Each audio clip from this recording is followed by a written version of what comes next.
এটা দাবি নয়, মুলতবি প্রস্তাবের উপরে আলোচনা চেয়েছিলেন। 2 ঘন্টা বিধান আছে আলোচনা করার, সেই 2 ঘন্টার মধ্যে অধিকাংশ সময় তাদেরকে দেয়া হয়েছে, মানে সরকার দলের চেয়ে বেশি। সেই আলোচনা হয়েছে উভয় পক্ষে, আলোচনা তো হয়েছে। রাজপথে যে কোনো রাজনৈতিক দল যে কোনো দাবি নিয়ে রাজপথে যেতে পারে, সে ডেমোক্রেটিক রাইট। আমি আবারও বলছি, এটা সিদ্ধান্ত প্রস্তাব নয়। বিরোধী দল থেকে একটা মাননীয় বিরোধী দলীয় নেতা মুলতবি প্রস্তাব উত্থাপন করেছিলেন। মাননীয় স্পিকার সেই মুলতবি প্রস্তাবটা গ্রহণ করে আলোচনার জন্য দিন ধার্য করেছিলেন। সেই দিনটা বিধি মোতাবেক 2 ঘন্টা আলোচনা হওয়ার কথা হয়েছে। বিরোধী দলীয় সদস্যরা সরকারি দলীয় এবং ট্রেজারি বেঞ্চের সদস্যদের চাইতে কয়েক মিনিট বেশি বরাদ্দ পেয়েছে, আলোচনা হয়েছে। মানে বিরোধী দলীয় নেতা আগে এবং পরে বক্তব্য রাখার সুযোগ পেয়েছে। বিধি মোতাবেক মুলতবি প্রস্তাবের উপরে আলোচনা অনুষ্ঠিত হয়েছে। আর আলোচনা অনুষ্ঠিত হওয়াকে পার্লামেন্টারি ল্যাঙ্গুয়েজে বলে এটা টকড আউট।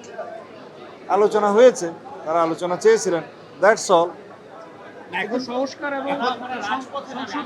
এখন তারা বলছে যে আপনারা তাদের যে জুলাই সনদের যে দাবি ছিল জনগণের, সেটাকে অগ্রাহ্য করেছেন, সেটা আন্দোলন করবে। এটা দাবি নয়, মুলতবি প্রস্তাবের উপরে আলোচনা চেয়েছিলেন।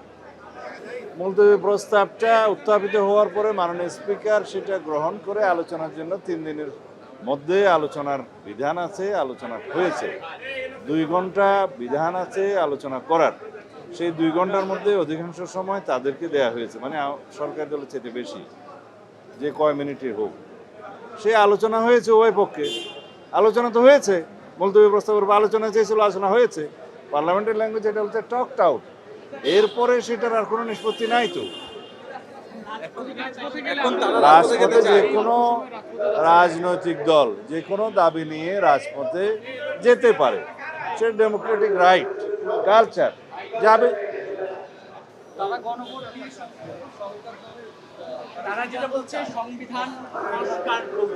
আমি আবারও বলছি, এটা সিদ্ধান্ত প্রস্তাব নয়।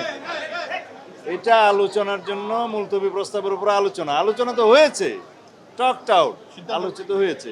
এটা কোনো সিদ্ধান্ত প্রস্তাব নয়, এটা কোনো বিল উত্থাপন নয়, এটা কোনো আইন উত্থাপিত হয়নি। এর উপরে কোনো সিদ্ধান্ত হতে পারে না। ধন্যবাদ।